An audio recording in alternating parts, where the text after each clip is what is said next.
It was an interesting watch, because I had to watch the whole thing, Ketan, yesterday, when the Attorney General, he gave a statement on the Brent Thomas matter with regards to the ruling and the appeal, and he did state that he could not speak about certain things, but there were areas that he could speak about based on the rules. He had the leeway to speak about them, and this case, the importance of it, with regards to the rights of an individual and the whole extradition process, he wanted to touch on a few things. We could debate that, but what really struck me was how the whole presentation was handled by the opposition. So I want to see your reaction to this video here. We have a clip of the AG and in Parliament and what happened. Oh, the fun to watch. That judges at first instance may make errors. Mr. Deputy Speaker, I rise on Standing Order 48-2 on the matter of this being sub judice. The government announced that this particular matter of Brent Thomas against the Attorney General is on appeal. Could the Minister clarify first? Is the same Brent Thomas that took up the question time? Is that the same Brent Thomas is talking about now? Will the Minister update this House as to the contents of any and all reports received in relation to the raging controversy within CARICOM surrounding the abduction of Trinidad and Tobago citizen Brent Thomas in the Republic of Barbados? Is it an appeal, and therefore is it sub judice? Right, 1 second. I will not speak to the details of the appeal which has been filed, which on my advice and in my judgment Mr. Deputy has Speaker, not been appealed. 49-1. The Honourable Attorney General is creating a real risk of prejudicing the merits of this matter. He is going down, Mr. Deputy Speaker, he's going down a road of challenging aspects of the first instance judge. That is what he's doing. He's abusing ministerial statements. So that the member may hear what I'm saying before he objects. Fourthly, I immediately make the point that there is an aspect of this matter which, on advice and in my judgment, has not been appealed, and which was conceded by lead counsel. See in this regard paragraph 223 of the judgment in which that concession is Mr. recorded. Deputy Speaker, again I rise on Standing Order 48-2 and 49. The Attorney General is quoting paragraphs of the first instance judgment that is under appeal, Mr. Deputy Chair. Proceed.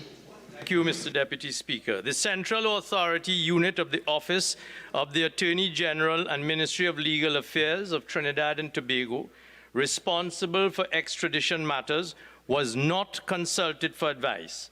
That aspect of the matter, as conceded, is not being appealed by the Attorney General. We accept that judges at first instance can make errors. In this case, I will say only I did that. stand on 48-8. Judges, we cannot comment on the conduct of any person, including a judge. And he's saying that the judge could make an error. It is clear. It is clear.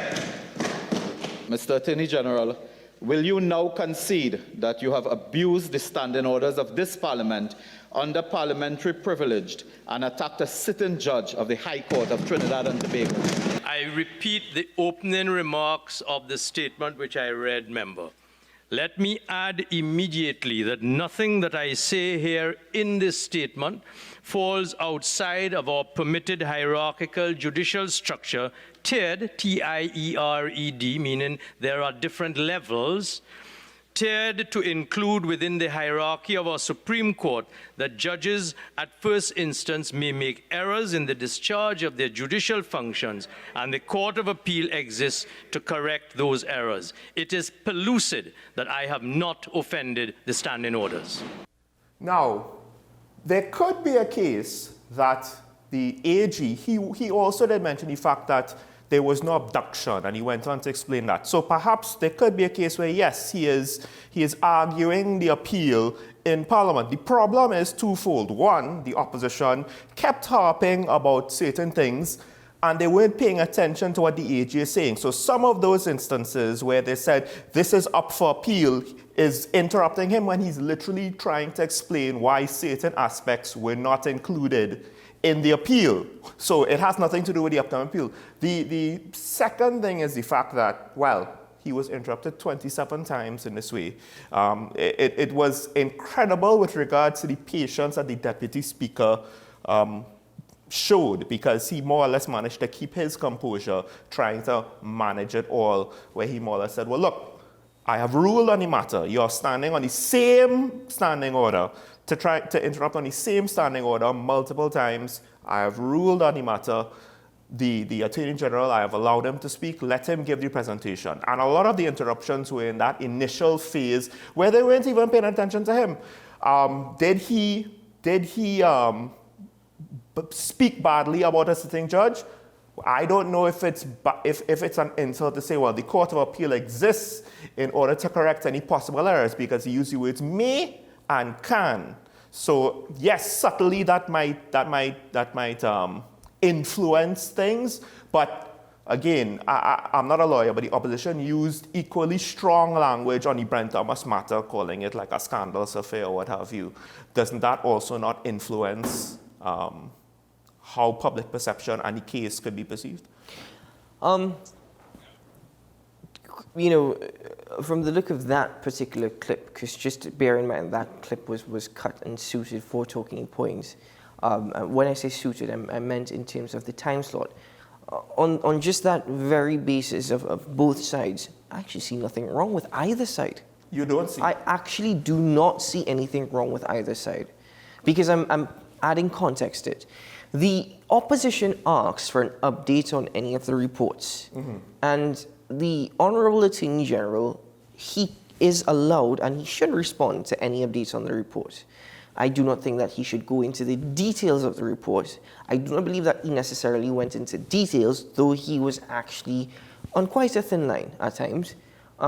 However, I also believe that given that it is a citizen involved in this matter with the state appealing it, I understand why it is that the Honourable MP Dinesh Rambali would stand up and say, listen, you're treading on very, very close lines.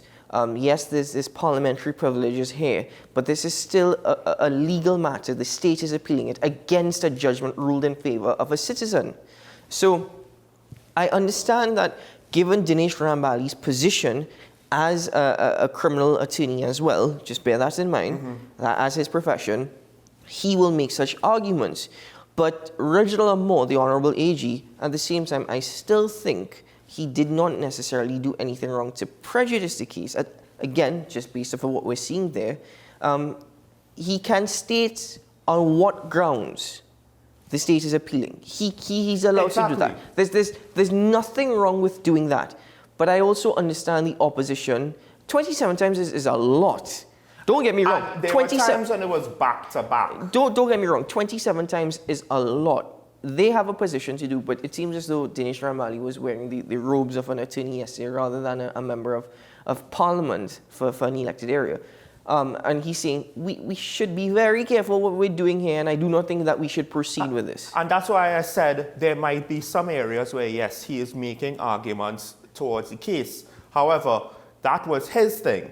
The fact that they were continuously making the argument that, hey, this is under appeal, when he's trying to explain what is not appealed, and the fact that they're trying to attribute him making disparaging remarks on the judge, when to some extent what the AG ended there, basically saying, well, look, this is why we have a Court of Appeal, for these things. Why is it so wrong for the AG to say, well, the first sitting judge can make mistakes, right? He didn't make the assertive statement that it was a mistake. So what was good from the opposition is lost in the muck of 27 interruptions that took what should have been a relatively short statement, and it ended up being 47 minutes long just to present it. I also, honestly, you know, from my standpoint, I think the winner is honestly, and you mentioned this, is the Deputy Speaker of the House. Yes. Because he allowed the sittings to go on. And one might argue the opposition was being disruptive. I don't think they were being disruptive. At least from that clip, I didn't see any erroneous language or no. Again, there was some. Understand, yeah. I'm speaking in the context of that clip. Yeah. Right? Because it's not just Rodney Charles and Dinesh Rambalia. It was Anwar Ram. It was Kamla Prasad Bisessa. It was this Saddam Hussein as well. Also one of the backbenchers But- who I don't... But the true winner of that entire position that we saw there was the Speaker of the House. But again, I understand both sides. I do understand both sides, and I think it's probably listen, from what we've seen before with members of the opposition getting up and arguing even with the Speaker, shouting over the Speaker, walking out of Parliament and whatnot. I mean, come on, out of everything that we showed on Talking Point, that was one of the best. I think they were almost at that limit of going too far in that respect, but somehow the opposition did not fall into their own trap of going too far with that. But they went up to the limit on that as well. I'd also like to just emphasize that this Attorney General has really, in his time in office, he's made many faux pas. Yes, true. But we shouldn't take away the credit that he has as an attorney at law. He is a successful attorney at law. I still am of the opinion that he is not a PNM Attorney General, but he's an attorney hired by the PNM to defend the government's position and obviously defend the state. And understand how I'm separating it. Yeah? So he's not necessarily a PNMite as people, but he's an attorney hired by the PNM for the PNM. And therefore, that is where it's very confusing and difficult for him at times to separate the role and the position as a politician, as an attorney.